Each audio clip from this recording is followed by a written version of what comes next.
인사 이창현 선수입니다. 반갑습니다.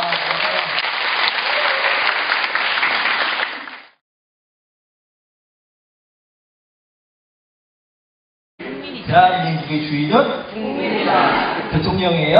아니. 국민입니다. 여러분이 다 주인인 거예요. 그럼 여러분이 직접 뭐 의사결정을 해야 되잖아요. 무슨 쌀을 배치할 건지 말 건지 여러분이 다 하셔야 돼요. 여러분이 주인이니까. 그죠? 우리 주인이 모든 걸 다 결정해야 되죠? 근데 여러분이 다 직접 결정할 수가 없죠? 왜요? 바쁘시니까. 여러분 다른 일 하셔야 돼요. 그죠? 그리고 너무 많잖아요, 국민이. 그래서 나 대신 누군가 국가의 중요한 의사결정을 해야 되죠? 그게 누구예요? 국회의원 대통령이란 말이에요. 투표도 다 하셨죠? 투표 안 하신 분들은 국민주권, 진정한 국민주권이 아닌 거예요. 투표를 다 하셔가지고 나 대신 우리 국가의 중요한 일을 하는 사람 뽑는 거, 그걸 뭐라고 하느냐? 대의민주주의라고. 대의민주주의. 옛날에 그리스의 아테네에서는 인구가 얼마 안 되니까 국민들이 다 모여가지고 투표했어요. 직접 민주주의를 하고 대의민주주의를 하는데 그걸 맡겨두면은 그냥 알아서 해라 그렇게 하면 돼요, 안 돼요? 여러분이 항상 관심을 갖고 잘하는지 못하는지, 잘하면 박수 쳐주고 못하면 못한다고 혼도 내주고, 그게 진정한 국민주권의 의미라고 할 수 있습니다.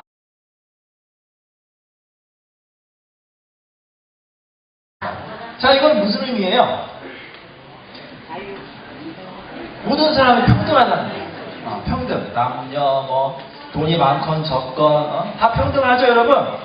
36조는 집안, 가정 내에서도 평등해. 남편하고 아내 다 평등해야 된다는 거예요. 여러분 가정 내에서 평등하세요? 평등하지 않아요? 남편이 차별받고 있죠? 요즘에 아내가 상전이죠? 네, 저도 어저께 집에 계시는 분이 설거지 좀 해서 설거지하고 왔습니다. 가끔 해요. 이렇게 남녀가 밖에서도 평등하고 집에서도 평등하는 게 맞는데 실질적으로 안 그런 경우가 많으니까 그럴 경우에는 또 어떻게 하는지 제가 설명을 드리도록 하겠습니다. 분쟁이 생기면 또 분쟁은 어떻게 해결을 해요? 싸움이 났다. 어떻게 해결을 해야겠죠? 해결하는 방법은 두 가지. 치고받고 싸울 수가 없잖아, 현대 사회에. 그래서 말로, 대화로 말로 한번 싸워가지고 누가 이기느냐, 말싸, 썰전이죠. 그 다음에 말로 안 되면 법으로 가는 거예요. 법으로 가면은 결국 최종적으로 누가 결정을 내려줘요? 누가 참인지 거짓인지. 법원, 판사가 결정을 내려요. 그래서 그게 재판이 있는 거예요. 재판도 종류가 많아요. 민사, 형사, 가사, 행정, 헌법재판. 문제를 저질렀으면 경찰이나 검사가 수사해서 법원이 유무죄 판결 내리는 게 형사재판. 가사재판은 이혼이라든지 상속, 여기 대해서 판결은 가사재판이라고 볼 수가 있습니다. 친구나 친척한테 돈을 꾸거나 아니면 돈을 빌려주신 경험이 다 있으시죠? 손 한번 들어보세요. 한 번이라도 경험이 있다. 네, 다 있으실 거예요. 자, 그러면 만약에 그냥 그 친구가 돈을 갚으면 아무 문제가 없겠죠. 근데 만약에 친구가 돈을 안 갚아요. 그럼 어떻게 해야 될까요, 도대체? 계속 안 갚는다. 포기해야 돼요? 포기하지 마세요. 포기하지 마. 적극적으로 받으셔야죠. 아까 제가 말씀드렸죠. 분쟁이 생기면 일단 말로 해서, 이게 말로 안 되면 재판을 해야 된다고 했잖아요. 그래서 이제 원고가 돼서 재판을 하는 거예요. 판사님, 친구 누구누구가 제 돈을 껐습니다. 돈을 받게 해주세요. 이렇게 이제 민사소송을 하는 거예요. 그게 원고고, 그리고 상대방은 뭐예요? 피고죠? 피고가 돼서, 제가 돈을 갚을게요. 아니면 심지어는 돈을 꾼 적이 없습니다. 이렇게 이제 부인을 하는 경우가 있어요. 참 뻔뻔한 친구죠. 여러분, 세상에 착한 사람만 있는 경우가 있어요? 아니면 착한 사람도 있고 나쁜 사람도 있어요? 나쁜 사람도 있죠? 나쁜 사람이 있기 때문에 분쟁이 생기는 거 아닙니까? 아니면 어떤 오해가 생겨가지고. 세상에 너무 착한 사람만 있으면 없어져야 되는 직업이 있어요. 변호사는 필요 없어. 판검사도 필요 없고. 네. 근데 이제 항상 나쁜 사람도 있고, 여러분과 친구가 의뢰인이 다르기 때문에 법이 필요한 거예요. 자, 그러면 누구한테 돈을 꽂았다. 반드시 받아야 되는 서류가 있겠죠? 어떤 서류를 받아야 돼요? 차양증. 차양증을 꼭 받으셔야 됩니다. 차양증.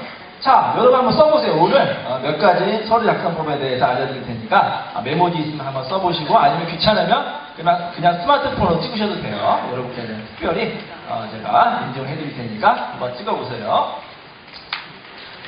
자, 차용증, 각서 여러 가지 문서가 있는데 어떻게 써야 될까? 모든 문서는 깨끗한 백지에다 쓰는 거예요. 너무 당연하죠? A4 용지에다가 쓰시고 제목을 먼저 쓰세요. 제목. 차용증 이렇게 크게 큼지막하게 차용증이라고 쓰시고 그 다음에 중간에 내용을 쓰는 거예요. 육하 원칙에 따라서 누가 언제 누구한테 얼마를 꽂았느냐 이렇게 쓰는 거예요. 채권자가 돈을 꿔주는 사람이고 채무자가 돈을 빌리는 사람이에요.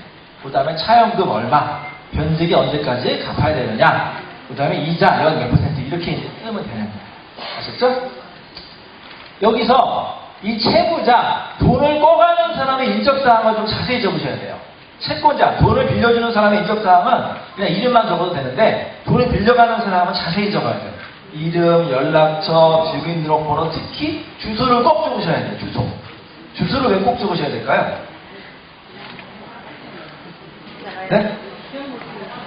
도망 한번 잡으려고 그것도 많지만 그 사람이 돈을 안 갚으면 소송을 해야 된다고 말씀드렸잖아요. 소송을 하려면 그 사람 주소지에다가 소장을 보내줘야 돼요.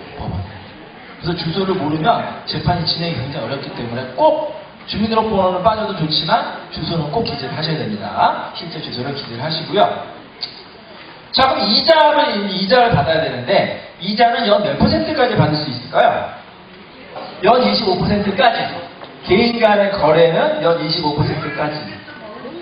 연 1년. 그러니까 월로 계산하면 되겠죠. 근데 만약에 오늘 아침 방송에도 제가 이제 MBC 오늘 아침이라고 나와요. 그 부산에서 나오나요? 나와요? 여러분 다른 요일날 바쁘신 분은 안 보셔도 되겠지만 수요일날은 꼭 보세요. 제가 나오니까. 오늘 아침에도 이게 나왔는데 이제 사채가 급하니까 사채를 끊은 경우 있잖아요. 그 사채업자가 그때 이자를 7,000%를 받아요. 7,000%. 급하니까 쓴 거예요. 그럼 여러분 진짜 7,000%로 버스는 그대로 다 갚아야 될까요? 계약서도 다 썼어. 갚아야 돼요? 안 갚아야 되죠? 몇 %만 갚으면 돼요? 대법원은 27.9%예요. 어쨌든 그것만 갚으면 되고 그 위에 거는 안 갚아도 돼요. 자, 그러면 이 차용증에 반드시 뭐를 찍어야 돼요? 제가 이 그림에도 나왔죠? 도장을 꼭 찍으셔야 돼요. 도장을 안 찍으면 어떻게 돼요? 무효예요? 버릴까요? 무효니까? 그냥 참고 자르고 도장을 찍거나 사인을 해야만 그게 법적인 효력이 생기는 문서가 되는 거예요. 자, 여러분 이제 일상생활 하시다 보면 도장을 많이 찍으시죠? 뭐 보험계약 체결하거나 친구랑 무슨 뭐 돈을 꾸거나 아니면 심지어는 각서를 써서 도장을 찍어요. 도장을 찍는 의미가 뭐예요? 약속이죠. 내가 이 내용을 다 인정한다는 거죠. 인정한다. 자, 근데 여러분 보험계약할 때 보험계약하셔서 사인을 하시죠? 도장 찍으시죠? 보험계약에서는 계약서는 뭐 약관이에요. 약관도 아시죠? 계약 같은 글씨가 많잖아요. 그것도 다 계약이에요. 그거 다 읽어보시고 사인하셨어요? 안 읽어봤죠? 읽어보세요. 대단한. 저도 이 교체한 사람 아니는데 자, 여러분이 대충 읽고 잘 안 읽어봐서 사인을 했는데 한 1년 있다가 예를 들어서 여러분이 이제 건강검진을 받았는데 암 초기 진단이 나왔어요. 그 보험금 받으려고 보험회사에 전화해서 달라고 하니까 안 줘요. 보험회사에서. 왜 안 줍니까? 하니까 약관을 보세요. 약관에는 3개부터만 이동된다고 돼 있어요. 이렇게 만약에 써있단 말이에요. 그럼 여러분 나 몰랐어요. 난 진짜 되는 줄 알았어요. 이렇게 얘기하면 보험 받을 수 있어요? 없어요? 없단 말이에요. 왜? 사인했기 때문에. 아셨어요? 그래서 사인하기 전에 꼭 읽어보시고 사인하셔야 돼요. 자, 그럼 사인도 있고 도장도 있는데 뭐가 더 좋을까요? 사인이 좋아요? 도장이 좋아요? 여러분 도장을 찍는 이유 중에 하나가 뭐냐면 차용증 같은 경우에 그 친구가 도장을 찍으면 나중에 발표를 못하겠죠. 자기가 도장을 찍었으니까. 근데 친구가 만약에 발표를 할 수 있으면 그건 좋은 증거가 아니에요. 근데 도장도 여러 가지 종류가 있는데 막도장 같은 거 있잖아요. 막도장을 찍으면 돼요? 안 돼요? 안 되는 게 친구가 안 찍었다고 우길 수가 있어요. 그렇게 우길 수 있는 거는 좋은 게 아니에요. 그죠? 그럼 친구가 우길 수 없는 좋은 도장이 뭘까요? 인간도장. 인간도장. 사인도 여러분 잘 생각해 보세요. 예를 들어서 친구가 제가 여러분한테 사인했는데 그냥 이인철이라고 했어요. 간단하게. 나중에 만약에 제가 여러분한테 그러는 거예요. 사모님 그거 제가 사인한 거 아닌데요? 그럼 여러분 어떻게 할 거예요? 제가 오래 걸리면 제가 사인했다는 거 여러분 입증할 수 있어요? 없어요? 있어요? 어떻게? 필적 감증이요? 힘들어. 필적 감증을 적어도 공책으로 두세 장 정도 빽빽하게 써야만 그 사람의 평소의 습관이 어떻구나 이렇게 나오는 거예요. 아셨어요? 단순히 사인만 하는 경우에는 그냥 간단한 거래는 사인만 하시는데 중요한 거래는 사인보다는 도장이 좋고 인감이 좋은 거예요. 근데 인감도 가끔 위조할 수가 있어요. 요즘 기술이 좋아져서. 그래서 인감보다 더 좋은 도장이 하나 있어요. 여러분 다 지금 가지고 계세요. 진짜 다 가지고 계시죠. 그죠? 지장을 찍으면 가장 확실해요. 왜? 지장은 위조가 안 돼요. 그렇잖아요. 그리고 누가 찍었는지도 금방 확인이 되니까 여러분 아주 중요한 거래는 꼭 뭐를 찍으시라? 지장을 찍으시라. 제가 친구한테 돈을 보낼 때 그 받아놓은 입금증이에요. 1,000만 원. 은행 가면 입금증 뽑을 수 있잖아요. 이게 내가 친구한테 1,000만 원 꽂은 증거가 된다고 생각하시는 거예요. 증거가 될 것 같다. 기록이 있습니다. 안 될 것 같다. 자, 정답은 증거가 안 된다예요. 아까 여러분 제가 증거는 도장도 마찬가지고 친구가 발뺌을 하거나 다른 소리를 하면 그건 좋은 증거나 좋은 도장이 아니라고 했죠. 자, 이것도 친구가 발뺌을 할 수가 있어요. 어떻게 할 수가 있느냐? 이러는 거예요. 예를 들어서 제가 친구한테 이제 전화를 해요. 친구야, 빨리 돈 갚어. 근데 친구가 돈 안 갚는다는 거야. 인춘아, 나 돈 너 왜 갚어? 갚을 이유가 없다고 막 그러는 거예요. 뭔 소리야? 내가 1년 전에 너한테 1,000만 원 꽂았잖아. 친구가 그러는 거예요. 너 증거 있어? 차약들도 안 썼는데? 야, 내가 그럴 줄 알고 1년 전에 내가 너한테 1,000만 원 보냈을 때 은행 입금증 지금까지 보관하고 있어. 자, 이거 봐봐. 친구가 딱 보고 그래, 이인철에서 홍길동으로 1,000만 원 보냈다. 이제 기억났어. 그래, 인철아, 1,000만 원 받은 거 맞는데 그거 꾼 거 아닌데? 그거 뭐야? 내가 3년 전에 너한테 꽂은 거 받은 거잖아. 엄마야, 말은 되죠? 말은 돼. 아니면 어떤 남자가 어떤 여자한테 돈 보냈더니 여자가 그러는 거예요. 아니, 오빠, 왜 이제 와서 치사하게 돈 갚으라고 그래? 오빠가 나 쓰라고 준 거잖아. 이렇게 웃기면 어떡할 거예요? 말은 되죠? 말은 되면 이거는 좋은 증거가 아닌 거예요. 그래서 이거는 물론 없는 것보다 낫지만 100% 확실한 증거가 안 된다. 아셨어요? 자, 이것만 있으면 안심하라. 그럼 어떡하지? 여러분 지금 속으로 걱정하시는 분 계시죠? 다른 증거 뭐가 있을까요? 그러면 증인, 그렇죠. 증인도 증거가 돼요. 증인 불러가지고 이제 법정에서 어디고 가? 제가 이제 증인을 신청해요. 판사님, 제가 홍길동한테 돈 꿔줬을 때 옆에 그 장기산이라는 친구가 봤어요. 그러면 장기산이 증인 선서해가지고 판사님, 진짜로 인철이가 홍길동한테 돈 꿔는 거 제가 봤습니다. 그러면 이제 이름이 인정이 되죠. 근데 그럼 피고도 가만히 있어. 피고도 증인 신청할 수가 있어요. 피고가 성춘이라는 예쁜 여자를 증인을 세워가지고 그런 거예요. 성춘향이. 판사님, 그거 인철 씨가 홍길동한테 돈 꿔준 게 아니라 그냥 준 거예요. 이렇게 하면 어떡해요? 위증할 수가 있단 말이에요. 그죠? 그래서 증인도 믿을 수가 없어. 그럼 객관적인 증거 뭐가 있을까요? 녹음. 그렇죠. 여러분, 녹음하면 이게 굉장히 중요한 증거가 될 수가 있습니다. 이렇게 녹음을 하시는 거예요. 언제 어떻게 녹음하느냐? 돈을 꿔줄 때 그 당시 대화를 녹음하시면 되는 거예요. 조용한 커피숍에서 만나서 이제 여러분과 친구랑 대화를 할 거 아니에요. 친구 인철아 1,000만 원만 꿔줘 빌려줘 이런 말이 나옵니다. 그냥 줘가 아니라 돈을 꿔줘. 그러면 돈을 꾼 거잖아요. 그리고 언제까지 갚을게. 이렇게 대화를 인정을 해서 녹음을 하면 그 친구가 나중에 발뺌을 할 수 있어요? 없어요? 없잖아. 자기 목소리는 금방 대조가 되니까. 그래서 이 녹음이 굉장히 좋은데 근데 대놓고 친구 앞에 녹음이 들이대면 친구가 기분 나빠하겠죠? 그래서 몰래 녹음하시면 됩니다. 몰래. 그랬어요? 근데 몰래 녹음하는 거 괜찮을까요? 안 될까요? 안 됩니다. 안 돼요? 불법이에요? 합법이다. 괜찮다. 안 된다. 불법이다. 정답은 여러분 제가 변호사죠? 오늘 제가 여러분께 말씀드리는 강의하는 건 합법이에요. 불법인 거 말씀드릴 수가 없어요. 그러니까 녹음 몰래 하라고 말씀드렸잖아요. 합법이기 때문에 말씀드려요. 왜? 대화 당사자이기 때문에.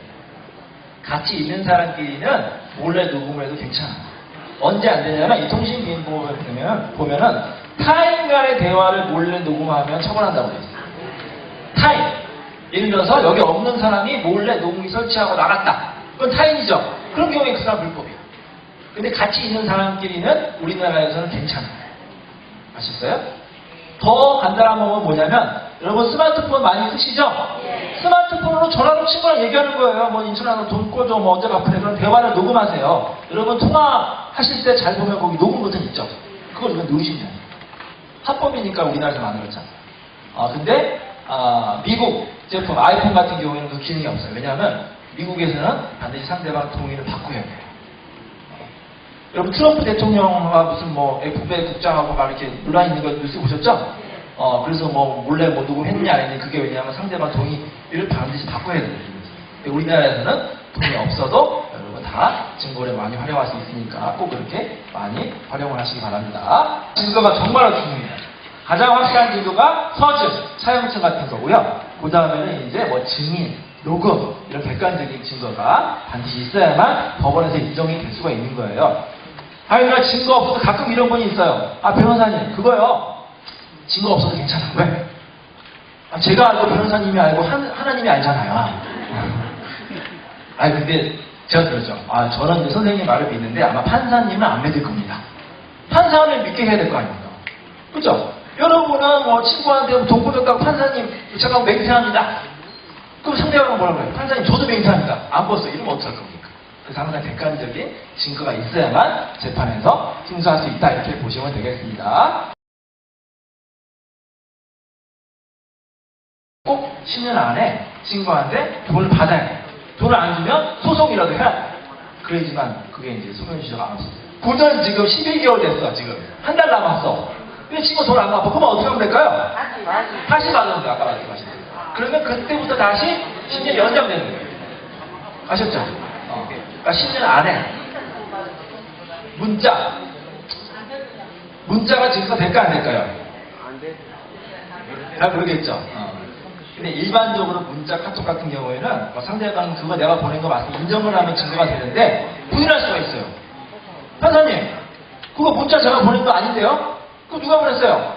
내 아들 청장으로 그냥 이라고 보냈어요. 이거 어떻게 할 거예요? 그래서 물론 반 정도밖에 안 돼요.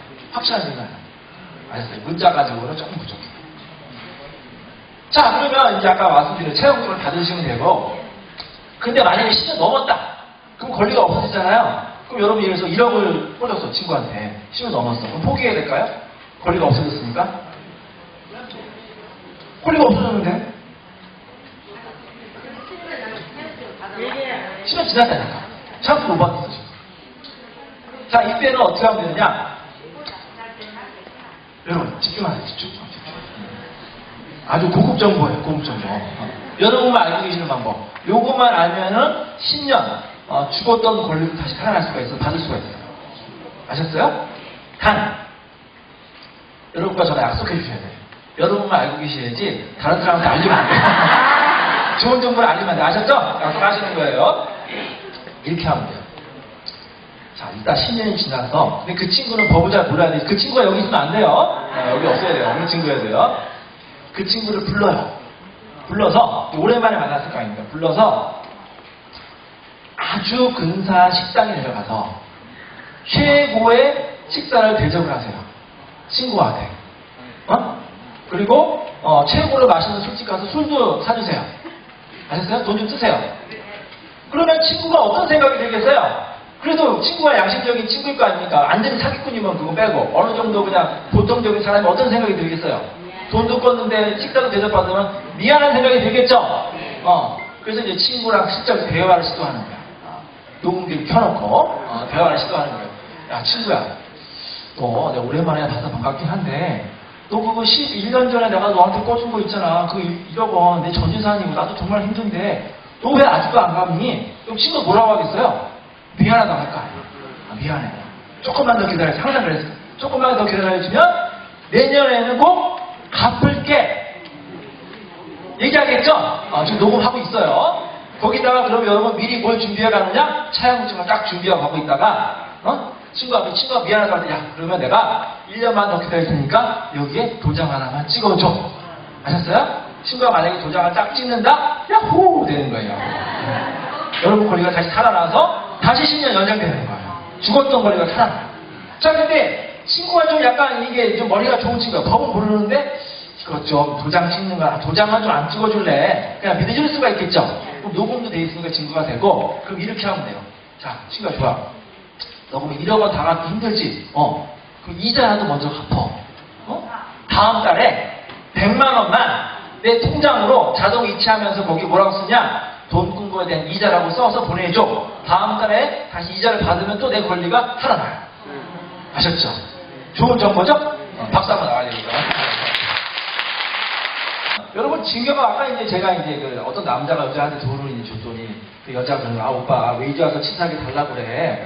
나 안 갚어. 그거 오빠가 준 거잖아. 그게 준 게 징계. 하나 주는 거. 무상으로 주는 거죠. 보통은 무상으로 주는 경우가 없죠? 공짜로 주지 않잖아요. 뭔가 다 대가를 받고 주는데 무상으로 주는 경우가 가끔 있어요. 여러분은 무상으로 누구한테 뭐를 주고 싶어요? 자식한테 주고 싶죠? 자식한테 준단 말이에요. 왜? 자식이니까. 자식은 그냥 계속 주고 싶어요. 자, 그럼 여러분 재산이나 선물 자식한테 주고 또 누구 주고 싶어요? 오로지 자식? 부모. 또 애인. 좋아요. 애인도 주고. 또 기부도 하고. 또 남편한테 안 주고 싶다니까. 네, 항상 이렇게 가족이나 사랑하는 사람한테 아무 대가 없이 준단 말이에요.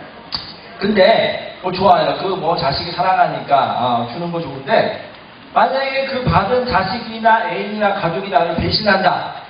그럴 수 있겠죠? 네. 그러면 어떤 생각이 드세요? 괜히 줬다 싶죠? 그러면 괜히 줬으니까 판사님, 제가 그 작년에 자식한테 전 재산 물려줬는데 이 자식이 저한테 효도도 안 하고 이거 괘씸합니다. 그런 경우 가끔 있죠? 판사님, 이거 준 거 다시 뺏어주세요. 한 뺏을 수 있어요, 없어요? 뺏을 수 있다 생각하시면 괘씸하니까 자식. 뺏어야겠다는 생각하죠? 네. 뺏을 수 없다. 맞아. 이것도 이제 여러분 모르시는데 정답은 원칙적으로 뺏을 수가 없다. 왜 뺏어올 수가 없을까요?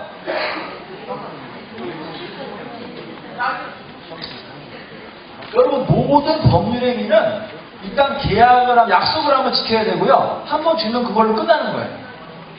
그죠? 징계는 한번 줬잖아요. 끝났어요. 끝. 어떻게 받아요? 다시 받으려면 뭔가 이유가 있어야 돼. 근데 이건 특별한 이유가 없잖아. 배신했다, 그건 이유가 안 되는 거예요. 그건 이렇게 생각하면 돼요. 여러분, 부동산 매매 계약할 때 이것도 공부니까 한번 알아볼게요. 여러분이 집이 있고 땅이 있는데 그걸 누구한테 팔기로 했어요. 그럼 그 과정이 어떻게 해요? 처음에 뭐를 써요? 계약서 쓰죠. 매매 계약서 쓰고 뭐를 받아요? 돈을. 계약금. 그죠? 그 다음에 뭐를 받아요? 중도금. 마지막에 뭘 받아요? 잔금. 그 다음에 등기를 이전해주고. 그럼 끝나죠? 자, 이때 무슨 일이 발생하느냐? 여러분이 부산에 살아서 부산이 연제구에 사시죠? 연제구에 이제 아파트랑 이제 땅이 있어서 이제 그걸 팔려고 해. 서울로 이사가기로 했어. 자, 이렇게 팔고 나서 계약서도 쓰고 이제 중도금까지 받았는데 갑자기 무슨 뉴스가 나오냐? 이 연제구 개발 호텔. 여러 가지 뭐 항만도 새로 생기고 뭐 공항도 새로 생긴다 예를 들어서 그럼 여러분 집값하고 땅값이 어떻게 돼요? 막 올라가죠? 막 하루 잠깐만 오르가고 막 일주일 새에 막 거의 막 10% 막 한 달 새에 막 거의 1.5배가 올랐어. 그럼 어떤 생각이 드세요? 아이고 그래 배 아프죠? 그럼 여러분 팔았던 거 다시 어떻게 하고 싶어요? 물르고 싶죠? 그러면 땅값이 올랐으니까 판 거 다시 물릴 수가 있어요 없어요? 없어요. 이미 계약했잖아. 중도금을 받았잖아요. 원래는 계약하고 계약금만 받아도 취소 못하는 게 원칙인데 예외적으로 우리나라에서 하도 이게 성급하게 하는 분이 많기 때문에 계약금만 받으면 예외적으로 인정하는 거예요. 그 이후에 중도금 받으면 취소가 안 돼요. 아셨어요? 똑같아요. 주기도 마찬가지예요. 이렇게 한번 주기로 약속하거나 아니면 줬으면 뺏어올 수가 없어요. 교통사고 나면은 간단한 거는 이제 보험사에다 해결하면 되는데 사람을 치였다. 그렇게 정말 조심하셔야 돼요. 여러분이 어떤 어린아이를 살짝 쳤다. 여러분 이제 아들이나 뭐 딸이 운전하고 어떤 어린아이를 살짝 쳤다. 근데 이제 멍만 들었어. 너 괜찮니? 괜찮아요. 그 아이를 집에 보내면 여러분 어떻게 돼요? 그냥 보내면 뺑소니가 바로 구속이 돼서 3.5평 독방에 갇히게 되는 거예요. 쓸쓸하게. 아셨어요? 그럼 어떻게 해야 돼요? 바로 119, 112에 신고하셔야 돼요. 왜? 신고 안 해서 그 사람이 죽으면 여러분 처벌받아요. 아셨어요? 반드시 신고하셔야 돼요. 지금 고위공무원 지금 청문회 나가려는 지금 고위공무원이야. 근데 이제 운전하고 가고 있는데 어떤 어른을 다쳤어. 역시 살짝 다쳤어. 이때 어떻게 해야 돼요? 역시 신고해야겠죠? 어디다가? 112, 119에 신고해야 되는데 불싸. 회식해서 내가 지금 소주 2병 마셨네. 음주운전이야. 음주운전이면 어떻게 돼요? 여러분 남편은 면허 취소에다가 잘못하면 이제 고위공무원도 이제 못 올라가는 거예요. 그냥 도망가면 돼야 안 돼요? 더 큰일 나고. 그럼 어떻게 하면 될까? 이 위기 순간에. 법적인 위기, 분쟁이 생기면 해결 방법 2가지가 있다고 했죠. 법대로 가든지 신고하든지, 또 하나는 말로써 해결하는 거예요. 합의를 하는 거예요. 합의가 굉장히 좋은 그 제도가 될 수가 있어요. 법적으로 가도 합의하자 이런 경우가 굉장히 많아요. 그 자리에서 합의하면 되잖아, 그 친구가. 합의할 경우에는 이렇게 합의서를 작성을 하시면 돼요. 자, 제가 합의서는, 서류는 어디다가 작성하라고 말씀드렸죠? 백지에다가. 뭐부터 쓰시라고요? 제목, 교통사고 합의서 이렇게 쓰시죠. 그 다음에 육하 원칙에 따라서 쓰면 돼요. 몇월 며칠, 2017년 6월 1일 날 면제구청 앞 사거리에서 운전자 원길동과 보행자 누구 장기일사는 간단한 사고가 나서 원만하게 50만 원에 합의했습니다. 이렇게 쓰면 돼요. 그리고 이 문구가 들어가는 게 좋아요. 앞으로 피해자는 일체 민형사소송을 제기하지 않겠습니다. 그리고 1년 있다가 또 후유증 발생했다고 또 달라고 할 수 있으니까 차후에 후유증이 발생해도 더 이상 청구하지 않겠다. 확실하게 못 받고, 그 다음에 이제 반드시 뭐 찍으라고 했죠? 도장을 찍는. 여러분 도장 상태로 도장. 근데 변호사님, 그거 좀 그러네요. 왜요? 아니, 한밤중에 갑자기 사고 났는데, 그 정황도 경황도 없는데, 종이도 없고 도장도 없으면 어떻게 할까요? 어떻게 하면 돼요? 그 대화를 녹음하시는 거예요. 아셨죠? 이렇게 반드시 증거를 남기시면 여러분 이제 누가 쭉 받고 주문일 수가 있습니다. 이렇게 합의를 하시면 간단하게 사건이 해결되는 거니까 합의제도를 많이 이용을 하시면 돼요. 합의하니까 이제 생각나는 게 뭐냐면, 우리가 이제 여러 가지, 특히 합의가 많이 되는 게 이제 폭행 같은 경우에는 이제 합의가 많이 되는 게 뭐냐면, 여러분 아들이 이제 태권도 유단자야, 대학생인데, 근데 어느 날 길을 가는데 깡패들하고 시비가 붙어가지고 싸움이 났어. 그래서 깡패가 여러분 아들을 10대를 때리니까 여러분 아들이 그냥 참다가 한 대를 그냥 돌려차기로 확 때렸어. 근데 그 깡패가 그냥 나가 떨어졌어. 여러분 아들은 어떻게 돼요? 무죄예요? 정당방위 될까 안 될까요? 정당방위 되지 않아요? 그 정당방위가 뭐예요? 자기나 타인의 법익을 지키기 위해서 내가 어쩔 수 없이 하는 행위니까. 정당방위 들어보셨죠? 정당방위가 되면 무죄가 되거든요. 죄를 부를 수 없거든요. 여러분 아들은 무죄일까요? 웬만하면 다 쌍방폭행이에요. 아셨어요? 그냥 또 형사님, 제가 나를 먼저 때렸습니다. 인정 안 돼요. 우리나라가 왜냐하면 정당방위 굉장히 인정되기가 어려운 나라예요. 미국 같은 경우에는 굉장히 정당방위가 쉬워요. 심지어는 미국 같은 경우에는 누가 내 집에 침입해나가요? 그러면 밖에서 총으로 쏴도 무죄가 되는 경우가 있어요. 근데 우리나라는 굉장히 어려운 게 뭐냐면, 얼마 전에 난 그런 사건이 있었어요. 어떤 사람이 집에 들어가는데 밤에 자기 집에 부스럭부스럭 소리가 나는 거예요. 뭐지? 보니까 강도가 들어간 거야, 자기 집에. 밤에. 자기 이제 애들을 다 자고 있는데. 굉장히 무서운 생각이 들죠? 여러분 어떻게 돼요? 강도를 제압을 해야겠죠? 제압을 해야 되잖아. 정말 아이를 지켜야 되니까. 그래서 강도를 좀 뭘로 때려야 되는데 야구방망이 없나 봤더니 집에 야구방망이가 없고. 뭐가 있냐? 빨래 건조대 있죠, 여러분. 알루미늄 된 거, 그거. 이걸로 때려야겠다 해서 그걸로 이 도둑의 머리를 막 때렸어요. 그래서 도둑이 진짜 제압돼서 쓰러졌어. 근데 좀 세게 때렸던지 그 도둑이 그만 외사가 돼서 죽게 됐어요. 그래서 경찰과 검사가 이 집주인을 죽었으니까 무슨 죄예요? 살인죄로 기소했어요. 살인죄. 그러니까 이 집주인이 뭐라고 시작했어요? 판사님, 나는요 정당방위입니다. 나와 내 가족의 안전과 생명을 지키기 위해서 어쩔 수 없이 한 거예요. 용서해주세요. 무죄로 해주세요. 자, 이 사건 어떻게 됐을까요? 이 사람 정당방위 돼서 무죄가 됐을까요? 안 됐어요. 뉴스 보셨죠? 살인자가 인정이 됐어요. 아셨어요? 왜? 판사는 뭐라고 했느냐? 당신은 꼭 굳이 이 도둑을 죽여야 되만 됐으니까 밖에 나가서 신고할 수도 있고 다른 방법이 얼마일 수도 있는데 정당방위는 최후의 수단에만 인정되는 게 우리나라니까. 그래서 정당방위 인정 안 됐다. 아셨어요? 그러니까 여러분 혹시 집에 가둬두면 때리지 마시고 빨리 도망가셔가지고 신고부터 하시라는 말씀입니다. 아셨죠? 자, 근데 우리나라가 정당방위가 예외적으로 인정되는 경우가 몇 개 있어요. 그걸 특히 우리 여성분들 잘 들어보세요.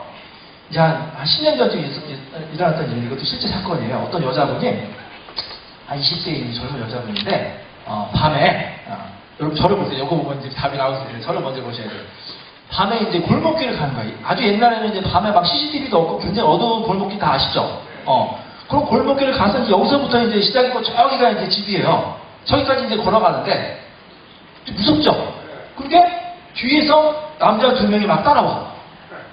더 무섭죠? 여자가 이제 막 가서 막 뛰어가. 근데 집이 여기인데 이제 거의 다 왔는데 이 남자들이 그만 뛰어와가지고 나쁜 놈들, 이 여성을 쓰러뜨려가지고 성폭행을 하려고 해요.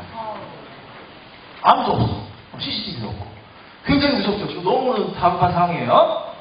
자, 이때 남자 중에 한 명은 여자를 이제 꽉 잡고 다른 한 명이 여자 위에 올라가가지고 성폭행을 하려고 막 이제 막 만지고 키스를 하려고 키스를 하려면 어떻게 혓바닥을 넣어야겠죠. 혓바닥을 넣었어. 여자가 그냥 너무 깜짝 놀랐겠죠. 그래서 어떻게 했을까요? 어렵길래 혀를 꽉 깨물어버렸어요. 이빨로. 그래서 혀가 절단이 되어버렸어요. 다행히 성폭행을 몸을 했는데, 자, 이 남자들이 이 여자를 중상해죄 반복을 해서 고소를 했어요. 그래서 검사가 이 여자를 중상해죄로 기소를 했어요. 자, 그 여자가 뭐라고 생각했어요? 판사님, 저는 어쩔 수가 없는 상황이었습니다. 내 정조를 지키기 위해서, 내 몸을 지키기 위해 정당방위입니다. 주장했더니 어떻게 됐을까, 이 사건은? 정당방위가 인정됐어요. 법대에 다니는 남자 학생인지 판례를 공부하고 있어요.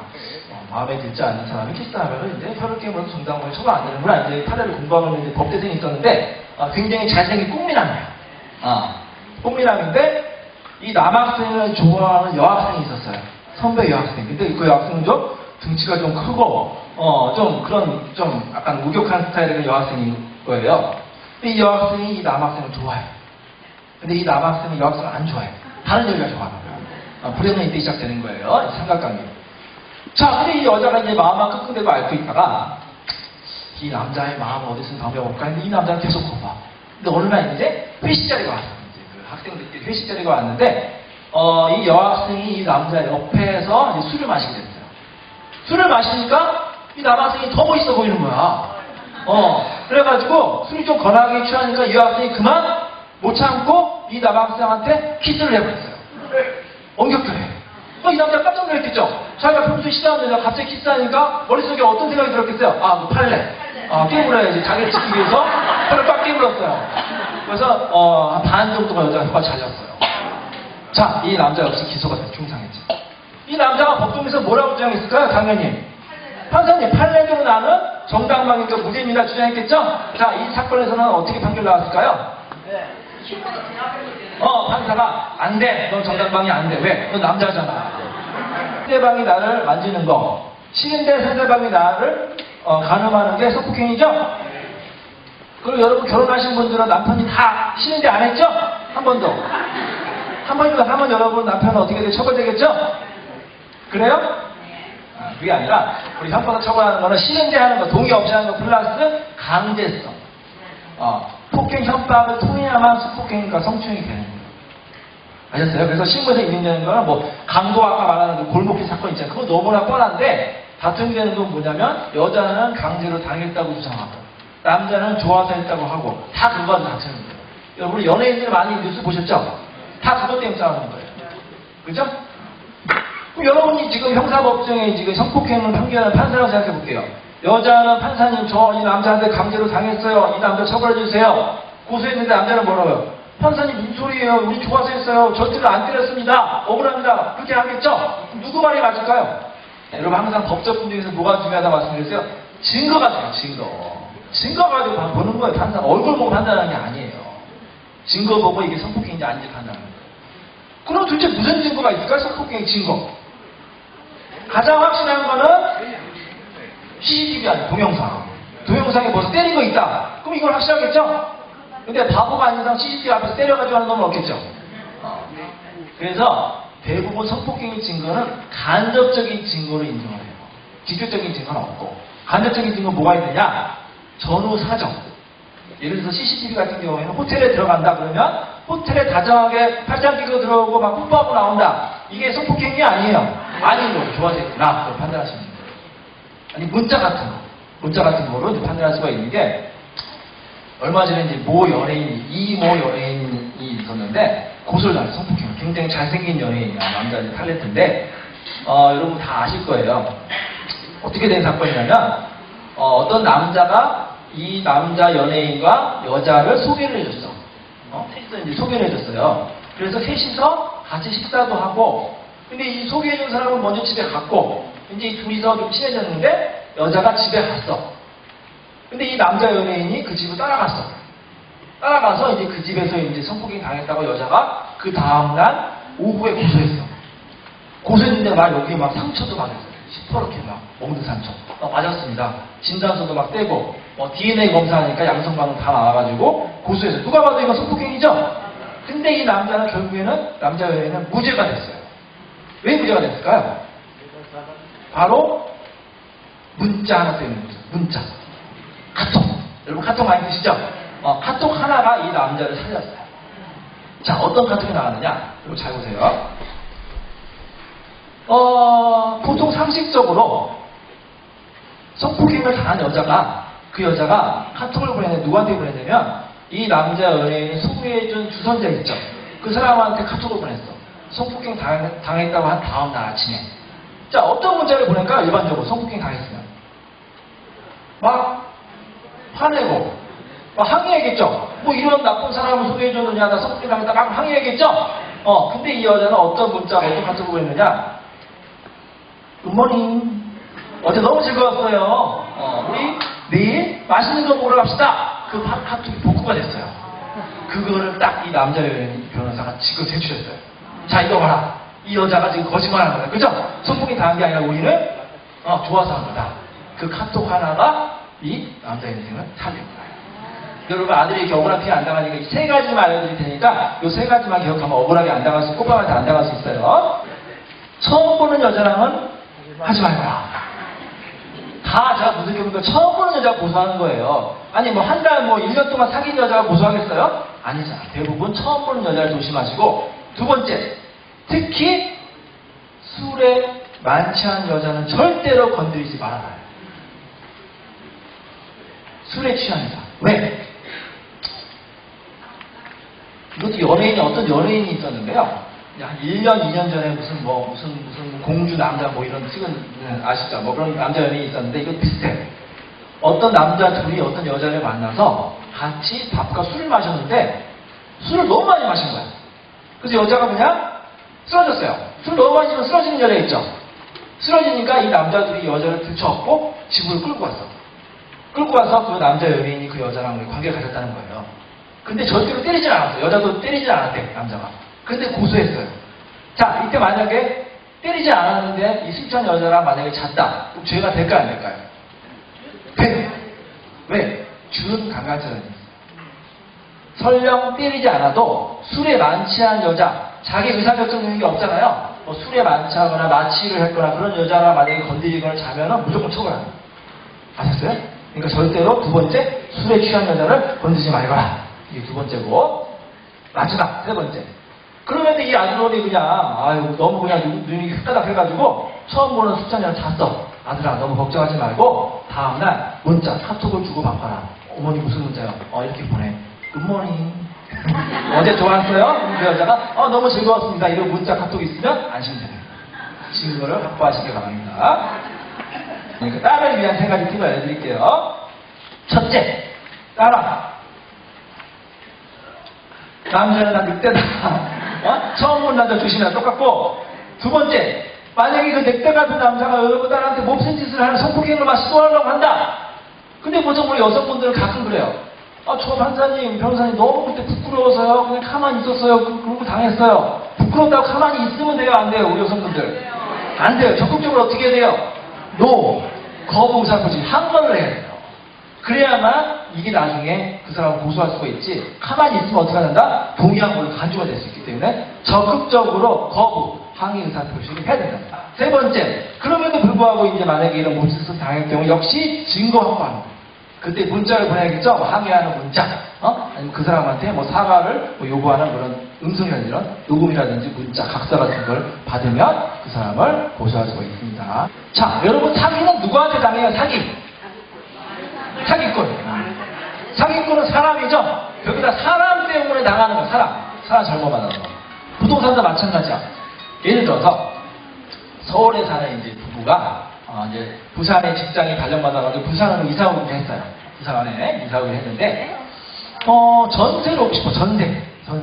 자, 한 30평대 이제 부부가 살만한 깨끗한 부산에 있는 아파트 전세가 얼마 정도 할까요? 3억 5천. 비싸죠. 그러면 내내가는 얼마 정도야? 4억 정도 하나요? 5억 정도. 5억 정도. 자, 이제 5억짜리 집인데 3억짜리 전세를 얻으려는, 3억 5천짜리를 얻으려는 부부가 있다 가정을 할게요. 근데 여러분, 서울에는 요즘 전세가 없어요. 시장 전세가 다 월세로 바뀌었어. 반전세로. 왜? 금리 때문에. 부산은 어때요? 마찬가지죠? 전세가 거의 없죠? 다 월세로 바뀌고 있죠.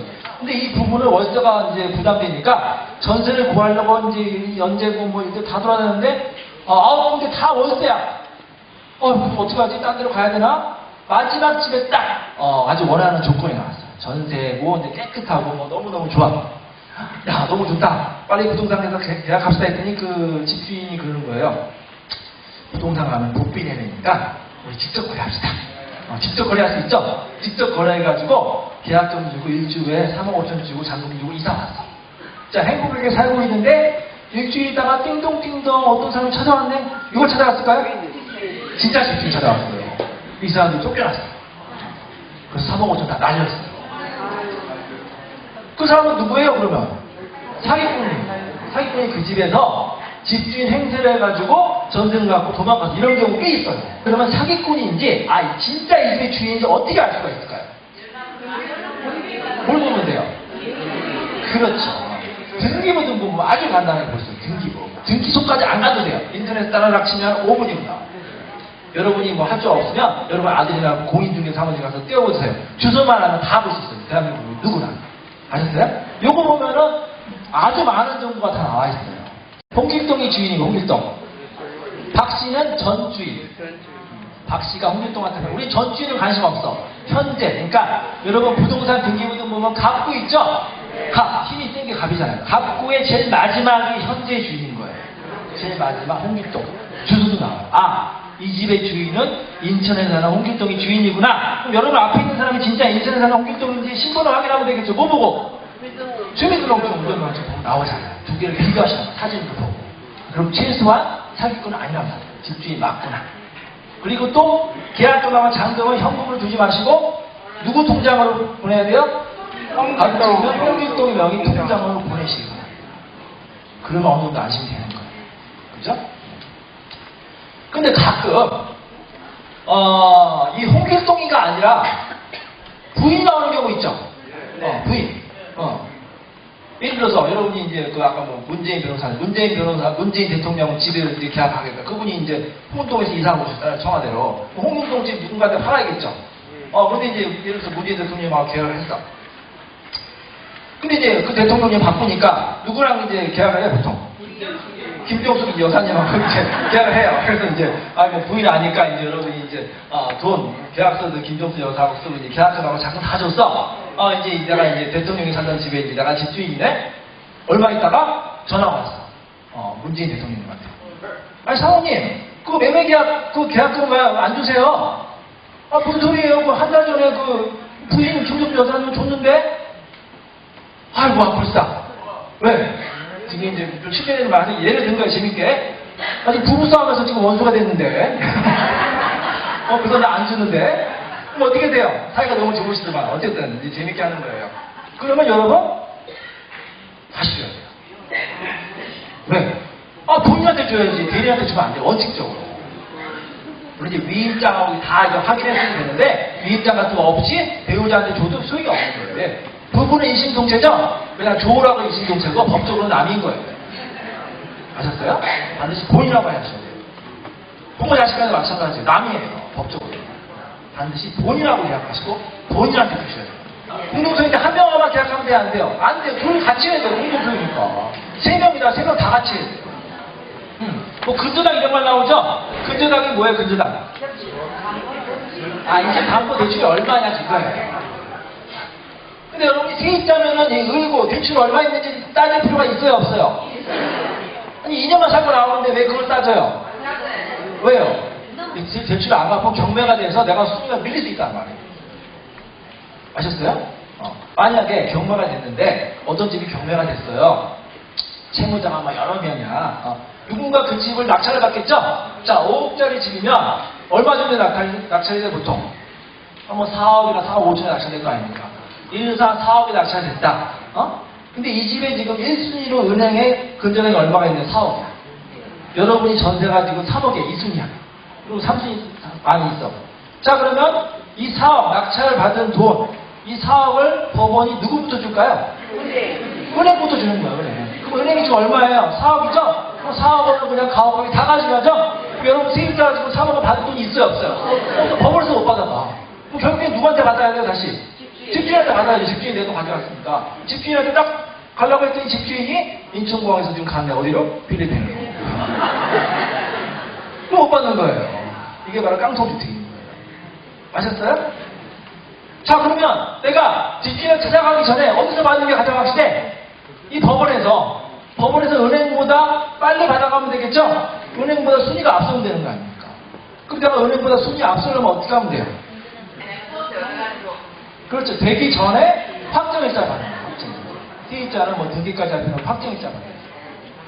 여러분, 세입자 같은 경우 이사 갈 경우에는 전입신고하면서 확정일자 받죠? 그 날짜가 그래서 중요합니다. 날짜를 빨리 받아야만 그 날짜 순서대로 1순위가 되느냐 아니면 2순위, 3순위를 밀리느냐 선택하시죠. 그러니까 은행의 대출일자보다 내가 이사간 확정일자가 하루 정도만 빠르면 되겠죠? 안 돼요. 이틀을 빨라야 돼요.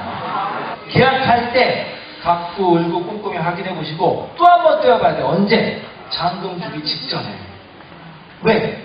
계약할 때는 지금 등기부등본 깨끗했어. 을비 대출이 하나도 없었는데 한 달 있다가 보니까 대출이 왕창 받을 수가 있겠죠. 그 사이에. 그럴 수가 있잖아요. 그러면 예를 들어서 내가 오늘 잔금 주기 했는데 어저께 뛰어보니까 이제 대출이 왕창 받고 5억짜리 집인데 4억 9천 잡혔어. 여러분 세입자 같은 경우 그 집에 들어가고 싶어요? 안 들어가고 싶어요?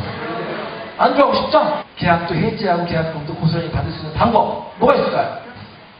뭐든지 계약서가 분명히 있습니다. 자, 계약서가 이게 표준 양식이거든요. 나머지 빈칸은 쓰면 되고 여기 중간에 보면 뭐라고 있어요? 특약이라고 특약 들어보셨죠? 특약이 뭐에 준 말이냐? 특별한 약속에 준 말이에요. 특약에 여러분이 원하는 거 걱정되는 거 쓰면 돼요. 자, 이 사건에서 그러면 여러분이 세입자로 지금 걱정되는 게 뭐예요? 혹시 한 달이나 내가 이사 가기 전에 추가로 대출 받을 걱정되죠? 대출을 받지 말게 해야겠죠? 쓰세요. 특약. 그냥 쓰면 돼요. 쉬운 말로 쓰면 돼요. 어려운 말로 쓰면 돼요. 자, 한번 써볼까요?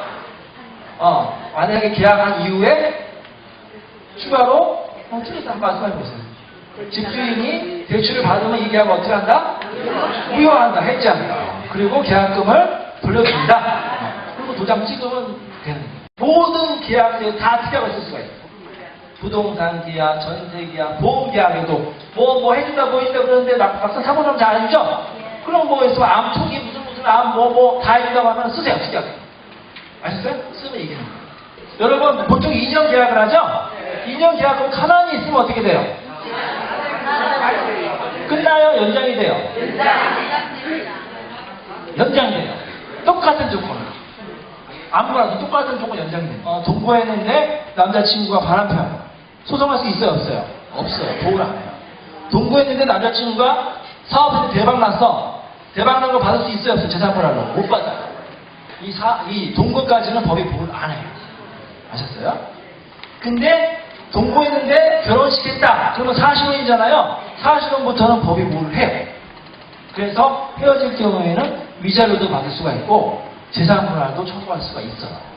40원 보호를 하는 거예요. 그래서 이 40원 분쟁이 실무에서는 꽤 돼요. 보통 예를 들어서 뭐 재혼하셔가지고 40원을 사시는 분이 있어요. 혼인신고 안 하고 사시는데 이것도 이제 실화인데요. 어떤 부인하고 남편하고 20년 정도 살았어요. 근데 이 남편이 그동안 이제 한 20억 정도를 벌었어. 20년 동안. 근데 이제 너무 이제 아내를 구박하니까 아내가 이제 헤어지려고, 이혼하려고, 40원 해소하려고 하는데, 그러면 20억 중에서 얼마를 받을 수 있어요? 헤어지면. 10억 정도 받을 수 있어요. 그럼 남자는, 자기 이제 아내한테 20억 중에서 10억을 주고 싶어 할까요? 안 주고 싶어 할까요? 일반적으로. 안 주고 싶어 하죠. 혼인신고도 안 했으니까. 그럼 이제 법정에 나왔을 때, 판사님, 저 이 여자한테요, 돈 한 푼도 못 주겠습니다. 그래요. 그럼 왜요? 그러면 남자가 뭐라고 할까요? 남자의 변호사가 뭐라고 할까요? 혼인신고 안 하면 다 알고 또 판사님 뭐라고 할까요? 그래도 줘야 돼요. 사실은 부부면 10억, 연인이면 빵원만. 그럼 판사가 딱 보면 연인인지 부부인지 알아요? 몰라요? 법정에서는 잘 몰라요. 잘 몰라. 어떻게 얼마나 보면 어떻게 아는 줄 아세요? 어디? 판사가 어디 가서 보면 아는 줄 아세요? 어디 가면 아냐면 보통 커피숍이나 식당 가면 알 수가 있어요. 판사가 딱 보니까 커피숍에서 아주 다정하게만 사각게 얘기한다? 아, 얘는 연인이구나. 근데 아무 말 없이 뚱하고 있다. 부부구나. 판단할 수 있죠. 호치. 뭐라고 부르느냐. 여러분, 연인끼리는 뭐라고 불러요? 다정하게. 오빠, 뭐, 자기야, 그렇게 부르죠? 부부끼리는 뭐라고 불러요? 야, 그래요? 여보, 당신 그러잖아요. 그 여보, 당신이라는 걸 녹음해서 내면 되는 거예요. 그게 변호사 역할이에요. 증거 차이예요. 제가 실제로 무슨 사건을 해봤냐면요. 이제 재산이 상당한 한 4, 50억 되는 자산가요, 남편이. 근데 아내랑 10년 정도 살아서 재혼을 살았는데, 아내가 이제 못 산다고 하는데 남편이 그때 똑같이 주장하는 거예요. 부부 아니라고 하는 거예요. 근데 친구가 아무것도 없는 거예요, 아내가. 결혼식도 안 하고, 뭐, 녹음도 안 하고, 아무것도 없어. 야, 이거 지금 10억이 달린 건데. 자, 그래서 제가 어떻게 했느냐. 자꾸 하다가, 증거를 딱 하나 잡았어. 부부라는 증거. 뭘 잡았냐면, 이 부부가 집에서 살다가 그 실버타운 있죠. 고급 실버타운에 들어갔는데 거기 입회 신청서 있잖아요. 입회 신청서에 보니까 남편 누구누구, 부인 누구누구 부부라고 써있는 거예요. 그래서 그걸 찾았어. 딱 내니까 그걸 인정돼가지고 거의 받은 거야. 그러니까 아내에게 억울한 걸 풀어주는 게 변호사 역할인 거예요. 이거 못 받았으면 얼마나 아내가 억울했겠어요. 그죠? 이제 여러분 혹시 이제 그 사실혼을 사실 경우는 꼭 호칭 여부 당신 하시고 뭔가 증거를 마련하시기 바랍니다. 자, 그럼 여기가 사실혼인데 사실혼도 법적 보호를 받는다고 했죠. 그럼 여기 계신 분들은 지금 혼인신고한 법률혼인데 이 법률혼과 사실혼에 뭐가 다를까요? 법적으로. 여기도 보호를 받는다고 했는데 뭐가 달라요? 이 유산 상속이 좀 달라요. 이거 꼭 아시죠? 이거 굉장히 모르셔가지고 이제 크게 이제 낙담하시는 게 있으니 꼭 아셔야 돼요. 자, 이것도 이제 사실은 뭐 실제 사건이에요. 이것은 싫어하는데요. 아까랑 비슷해. 20년을 살았는데, 이때는 아내는 이제 자식이 없었고, 남편은 전처와의 사이에 자식이 많았어요. 그런 경우가 많죠. 그래서 이 아내가 정말 이제 훌륭한 아내예요. 이 자식을 다 키워줬어. 남편 전처 자식을 다 키워주고, 대학도 보내고, 직장까지 다 보내고, 또 남편 병간호도 하고, 사업도 도와줘가지고, 이 남편이 정말 열심히 일해가지고 50억을 벌게 됐어요. 대단한 아내죠. 20년 동안. 정말 훌륭한 아내인데, 근데 이제 혼인신고 안 하고 사실은 살았어요. 근데 어느 날, 이 남편이 50억 유산을 남기고 있어요. 돌아가시게 됐어요. 병원에. 자, 안타깝죠? 안타까운데, 자, 그러면 어찌됐건, 이 50억 유산은 이 자녀들과 이 아내한테 상속이 되겠죠? 그럼 이 아내는 도대체 50억 중에서 얼마를 받을 수 있을까요? 0원 받아요. 망원. 한 푼도 못 받아요. 왜? 혼인신고 안 했기 때문에. 너무 안타깝죠? 법이 그래요. 판례가 그래요. 굉장히 나중에 막 울면서 호소하시는 분이 있어요. 어쩔 수 없어요. 법이 그런데 어떡합니까? 우리 민법에는 배우자는 혼인신고한 법률상의 배우자만 상속받는다. 확고한 판례. 부부들이 각서를 가끔 쓰는데요. 각서는 주로 언제 누가 쓸까요? 남편이 써요? 언제? 술 먹고 외박했을 때 써요? 사고 쳤을 때 쓰죠? 여보, 내가 한 번만 더 외박하면 내가 당신 하자는 다 해줄게. 혹시 이혼할 경우에 전자주택을 쓴단 말이에요. 각서 이렇게 남편 홍길동 이렇게 쓴단 말이에요. 그러면 이 각서가 진짜 효력이 있을까요? 없어요? 그럼 버릴까요? 효력 없다면서요. 효력이 있어요, 없어요? 이 각서대로 진짜 전 재산 줘야 돼요, 남편은? 여러분, 이제 제가 이혼 전문 변호사예요, 아시죠? 네. 여러 부부들 이혼하는 재판은 이제 맨날 하는데 상담도 하고 재판도 하는데 이 부부들이 이제 법정에 이혼 법정에 나올 거 아닙니까? 남편 아내 나오는데 법정에서 싸워요. 그렇게 싸워요. 지겨워집니다. 저는 지겨워서 집에서 안 싸워요, 저한테. 자, 그러면 이 부부들이 법정에서 무슨 일로 주로 싸울까요? 돈 때문에 싸울까요? 돈을 서로 많이 그것 때문에 싸우고 또 자식 때문에. 자식은 서로 안 키우려고 싸울까요? 키우려고 싸워요. 미국에서는 서로 안 키우려고 하죠? 우리나라 부모들은 그것이 참 희한한 것 같아. 엄마는 뭐 아빠도 서로 키운대. 그럼 누가 키워요? 서로 키운다고 주장하면. 보통 이혼하면 부부가 따로 있어요. 같이 한 집에서 뭐 이혼 소송하는 게 거의 없죠. 따로 있죠? 별거 하는데 그때 아이를 데리고 있는 사람이 거의 대부분. 아셨어요? 보통 이제 뭐 엄마가 키우고 있다. 엄마가 키우고. 또 엄마가 근데 애 두고 나갔다. 아빠가 키우고. 힘들어도 꼭 애를 키우려면 엄마가 키우려면 어떻게 된다? 애들을 데리고 나가야 돼요. 애를 확보해야지만 거의 키울 수가 있어요. 그러니까 그거 가지고 판단하는 거예요. 자, 그거보다 더 싸우는 게 있어요. 부부가 법정에서 더 싸우는 이유. 재산 아까 말씀, 재산 자녀. 바로 상대방을 비난하는 거예요. 상대방이 나쁜 사람이다. 상대방이 나의 주적이다. 주적이라고 해요, 주적. 아내는 와서 판사님, 저 이 남자한테 속아서 결혼했고요. 맨날 나를 때리고 뭐 술 먹고 진짜 지긋지긋합니다. 진짜 왼수예요. 이혼 좀 시켜주세요. 그렇게 대부분 주장하겠죠? 남편도 출석하겠죠. 남편 피고로. 자, 출석해가지고 뭐라고 할까요? 자, 이렇게 서로 싸워. 아내는 남편이 나쁜 사람이라고 하고, 남편은 오히려 자기가 피해자고, 아내가 나쁜 여자라고 하고. 그러면 누군가, 결국에는 판사가 딱 보고 승패 내려야겠죠? 자, 누가 이겨요, 이 재판에서? 누구 말이 맞아요? 애매하죠? 여러분, 판사가 어려운 직업이에요, 그래서. 누군가는 얘기를 들어줘야 될까? 누군가 판결을 써야 될 거 아니에요? 뭐 남자 말이 맞다, 여자 말이 써야 될 거 아닙니까? 누구 말이 맞아요? 이때 변호사의 역할이 중요한 거예요. 자, 아내의 변호사는 이인철 변호사예요. 이인철 변호사는 딱 해가지고, 판사님, 저희가요, 갑질 우호증, 각서를 증거로 제출하겠습니다. 각서. 각서가 뭡니까? 남편이 직접 작성한 각서인데요. 남편이 스스로 잘못을 인정한 겁니다. 뭐 이제 때리고 언제 때려서 자기가 나쁜 사람이 인정한 거기 때문에 결국 아내의 말이 맞습니다. 그럼 누가 이긴 거예요? 아내가 이기는 거예요. 그러니까 이 각서를 꼭 중요한 증거 자료로 사용하시면 됩니다. 굉장히 중요한 증거가 되는 거예요. 외국은 어떨까요? 미국이나 영국 이런 데는 어때요? 쉬워. 그냥 걔네들은요, 1년만 별거하면 이혼이 돼요. 그걸 바로 파탄주의라고. 들어보시죠. 파탄만 되면은, 누가 잘못했고 뭐 이런 거 안 따져. 외국에서는 누가 이제 애를 키우고 뭐 재산 어떻게 할 건지 중요한 거지, 잘못했다고 안 싸워요. 근데 우리나라는 꼭 따져야 돼요. 상대방이 뭐 잘못했다, 이렇게. 왜? 민법에 보면은 840조 보면은 이 6가지 중에 사유 중에 하나가 있어야만 돼요. 누가 상대방. 아내가 청구하면 남편이 뭐 부정하는 행했다든지 아니면 뭐 때렸다든지 뭐 기타 행방불명됐다든지 혼인을 출석할 수 없는 중요한 사유가 있어야지만 이혼이 되는 게 우리나라예요. 반대로 잘못한 남편이 이혼 청구하면 어떻게 돼요? 잘못한 사람이 이혼 소송할 수 있어요? 오히려 때린 사람이 이혼 소송하면은 안 돼요. 기각이 돼요. 그게 바로 유책배우자가 기각이 되는 거예요. 아셨어요? 유책배우자. 뭐 회장님 뭐 이런 사람 누가 막 이렇게 했다. 아무리 뭐 돈을 많이 써도 아내가 이혼을 거부하면은 이혼이 안 되는 게 우리나라. 아셨죠? 그래서 얼마 전에 실제 사건인데 이런 발언을 하셨어요. 남편이 의사예요. 아내가 이제 가정주부인데 둘이 이제 중매를 결혼했나 봐요. 중매를 결혼했는데 성격이 너무 안 맞아. 그러니까 남편이 이제 아내한테 이혼해달라고 했어요. 근데 아내는 뭐냐? 애도 지금 있으니까 이혼 절대 못해. 근데 둘이 너무 싸우니까 감사합니다. 남편이 그냥 집을 나와버렸어. 나와서 다른 여자랑 그냥 살았어. 살림을 채고. 그래서 애까지 낳았어.